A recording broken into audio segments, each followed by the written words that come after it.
إن الحمد لله نحمده ونستعينه ونستغفره ونعوذ بالله من شرور أنفسنا ومن سيئات أعمالنا من يهده الله فلا مضل له ومن يضلل فلا هادي له وأشهد أن لا إله إلا الله وحده لا شريك له وأشهد أن محمدا عبده ورسوله أما بعد فإن خير الحديث كتاب الله وخير الهدي هدي محمد صلی اللہ علیہ وعلى آلہ وسلم وشر الأمور محدثاتها وكل محدثة بدعة وكل بدعة ضلالة وكل ضلالة في النار. قال النبي صلى الله عليه وسلم إن أبغض الرجال إلى الله الألد الخصم. وقال جل وعلا والذي جاء بالصدق وصدق به أولئك هم المتقون. میرے محترم دینی بھائیوں اور قابل احترام اور بہنوں،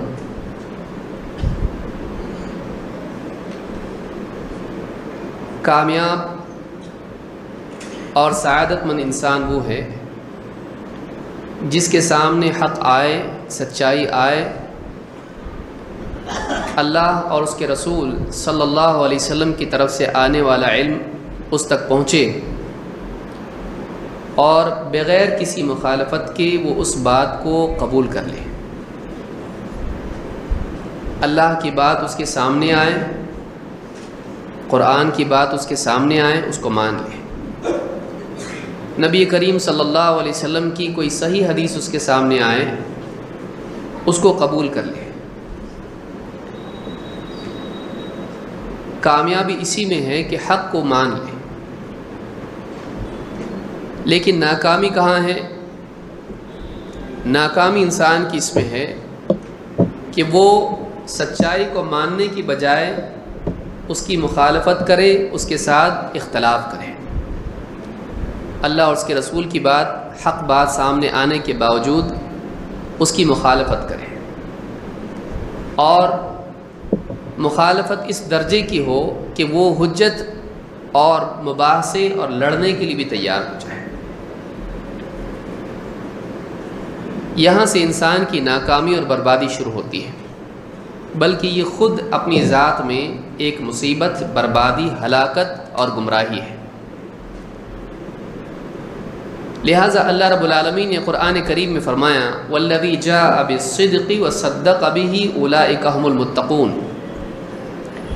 جو شخص سچائی لے کر آئے اور وہ شخص جو اس سچائی کو مان لے، اس کی تصدیق کرے، اس کو سچا جانے، یہی وہ لوگ ہیں جو اللہ کے ہاں متقی ہیں، یہی وہ لوگ ہیں جو جہنم کے عذاب سے، آخرت میں اللہ کی سزا سے، دنیا میں اللہ کے پکڑ سے بچنے والے ہیں.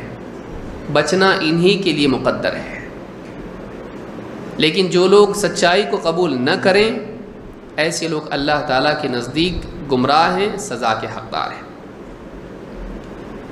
اللہ کے نبی صلی اللہ علیہ وسلم نے برے لوگوں کی بہت ساری صفات احادیث میں بیان کی ہیں، اور مختلف قسم کی برائیاں انسان میں ہوتی ہیں، مختلف قسم کے بگڑے ہوئے لوگ دنیا میں ہوتے ہیں. ان میں سے ایک بگاڑ یہ ہے کہ ایک انسان حق کو قبول کرنے کی بجائے مباحثہ، مجادلہ اور حجت بازی کے مزاج کو رکھنے والا ہو.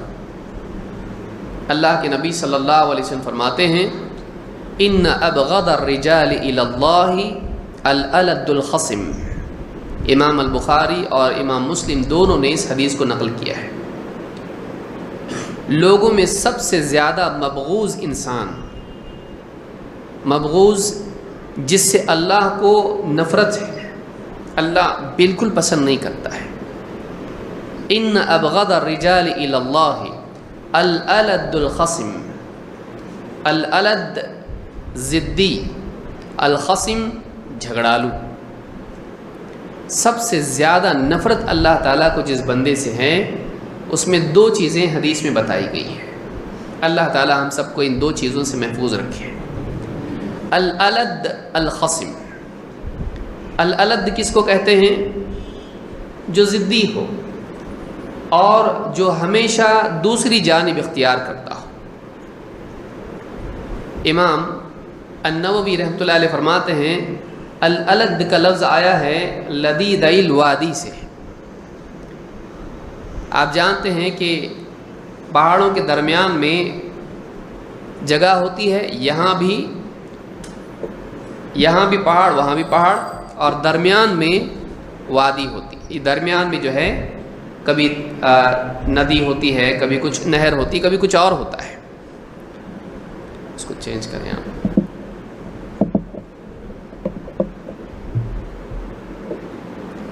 تو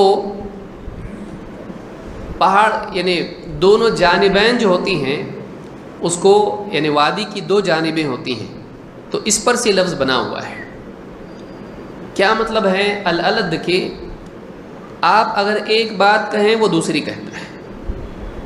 جیسے مثلا آپ کہیں کہ آج مسلمانوں کے لیے جینا مشکل ہو گیا ہے، کیا کہ نہیں ماشاءاللہ اتنے سارے اچھے حالات ہیں، کیا مسئلہ ہے؟ کھا رہے ہیں، پی رہے ہیں، سب کچھ کر رہے ہیں۔ اگر آپ ایک ہفتے بعد اسی موضوع پر بات کریں، آپ کہیں کہ الحمدللہ مسلمان آج اس دور میں دین پہ چل سکتے ہیں، اور الحمدللہ مسلمانوں کے پاس بہت ساری نعمتیں اللہ نے دے رکھی، کیا بات کر رہے ہیں آپ؟ ادھر مسائل ہیں، ادھر مسائل ہیں، مسلمان یہاں پریشان ہیں، وہاں پریشان ہیں۔ تو آپ اگر ایک پہلو پہ گفتگو کریں تو وہ ہمیشہ کیا کرے گا؟ اس کی مخالف جانب استعمال کرے گا، اس کی اختیار کرے گا۔ آپ وادی کے اس کنارے ہوں تو وادی کے اس کنارے ہوگا۔ کیوں؟ اس لیے کہ وہ آپ کی موافقت کر نہیں سکتا ہے، اس کو مخالفت کرنا ہے اور غالب آنا ہے۔ مقصد کیا ہے؟ مقصد یہ ہے کہ آپ اگر ایک بات کریں، اس کا مقابل کوئی بھی آدمی جو اس سے گفتگو کر رہا ہے، اگر وہ ایک بات کرے گا تو اس کو غالب آنے کے لیے دوسری بات کہنا ہے، اس کی مخالفت کر کے اپنی بات کو صحیح ثابت کرنا ہے، اس کے لیے وہ الگ جانب اختیار کرتا ہے۔ یہ اچھی بات نہیں ہے۔ ایسا آدمی اکثر حق کی بجائے باطل، حق کو کبھی باطل بنا دیتا ہے، کبھی باطل کو حق بنا دیتا ہے۔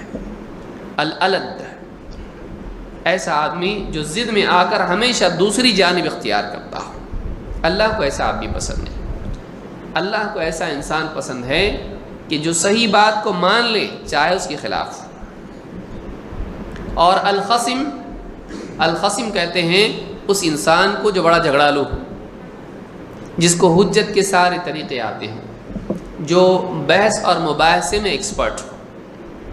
اس کو معلوم ہے کیسے آپ کو پھنسانا ہے، اس کو معلوم ہے کیسے بحث کر کے جیتنا ہے، اس کو معلوم ہے کیسے سامنے والے کو غصہ دلانا ہے، اس کو معلوم ہے کہ کیسے اپنی بات کو الفاظ گھما کے سامنے والے کے ذہن میں اتارنا ہے۔ وہ جانتا ہے جیتنے کے سارے ہتھ-کنڈوں کو۔ الخصم جو خصومہ میں بحث اور مباحثے اور حجت بازی میں ماہر ہو، جس کے لیے یہ بالکل ایک ایسی چیز ہو جس میں کوئی نیا پن نہیں، سالوں سے ہم لڑ رہے ہیں بھائی، سالوں سے بحث کر رہے ہیں، ہم جیتتے ہی ہیں۔ تو یہ دو چیزیں ہیں جو اللہ کو پسند نہیں ہیں۔ دیکھیے دین کے لیے کبھی ایسا موقع آتا ہے کہ جس میں ایک انسان کو بحث اور مباحثے کے ذریعے سے حق بات کو حق ثابت کرنا پڑتا ہے۔ اہل باطل سے کبھی اس کی بحث ہوتی ہے، یہ برا نہیں ہے۔ اللہ تعالیٰ نے قرآن کریم میں خود فرمایا وَجَادِلْهُمْ بِالَّتِي هِيَ أَحْسَنُ، اہل باطل سے تم جدال کرو اچھے طریقے سے، اچھے اخلاق سے، دلائل کے ساتھ، سچائی کے ساتھ، امانت داری کے ساتھ۔ اس میں کوئی برائی نہیں، بلکہ بعض اوقات یہ ضروری ہو جاتا ہے۔ لیکن یہ کہ ایک انسان حق کی مخالفت کرنے لگے اور اپنی ذات کے لیے لڑنے والا بنے، ایسا انسان برباد ہے۔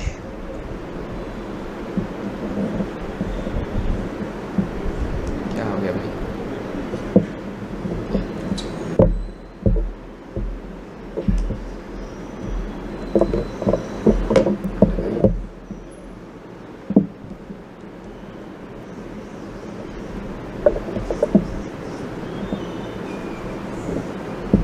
ویڈیو آؤٹ پٹ چینج کیجیے۔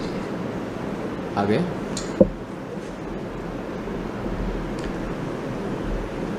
تو ایک انسان اگر حق کے لیے بحث و مباحثہ کرتا ہے، اگر اس کے پاس علم ہے، سچائی ہے، اخلاق ہے، اور بھی اوصاف ہے لیکن کم سے کم یہ 3 تو ہونا چاہیے شروعات کے لیے، اس کے پاس علم ہونا چاہیے، اس کے پاس سچائی ہونا چاہیے، یوں نہیں کہ جیتنے کے لیے کسی کا بھی نام لے لیا، فلاں امام بخاری کہتے ہیں کہ یہ صحیح ہے، حالانکہ صحیح نہیں ہے، امام البخاری نے اس موضوع پہ گفتگو ہی نہیں کی ہے، لیکن اپنی طرف سے کیا کہہ دیا، جیتنے کے لیے امام البخاری نے فلاں حدیث کو صحیح کہہ دیا ہے، حالانکہ بخاری میں وہ حدیث نہ ہو، لیکن جیتنے کے لیے آدمی کا جھوٹ نہیں ہونا چاہیے، علم اس کے پاس ہونا چاہیے۔ علم اگر نہیں ہے اس کے پاس اور کسی موضوع پر گفتگو کرے، ظاہر بات ہے کہ بغیر علم کے بات کرے گا تو ایک انسان خود بھی گمراہ ہوگا، دوسروں کو بھی گمراہ کرے گا۔ اس کے پاس امانت داری ہونا چاہیے، اخلاق ہونا چاہیے، اس کے پاس اخلاق ہو، یہ نہیں کہ بحث مباحثہ کرتے وقت میں گالی گلوچ پر اتر آئے، دوسروں کے ساتھ بدزبانی کرے، ان کا دل توڑنے کی بات کرے، حق بات لوگوں پر لادنے کی کوشش کرے، نہیں، اچھے انداز میں بااخلاق طریقے سے وہ مباحثہ کرے۔ دیکھیے آپ نے یہ بات کہی صحیح نہیں ہے، کیوں؟ اس لیے کہ دلیل کے خلاف ہے، اگر صحیح ہوتی تو میں مان لیتا، اخلاق سے بات کر رہا ہے تو یہ ٹھیک ہے، لیکن ایک انسان ہر معاملے میں حجت بازی کرنے لگے، یہ اچھی بات نہیں ہے، ایسا مزاج اچھی چیز نہیں ہے، اللہ کو یہ پسند نہیں ہے۔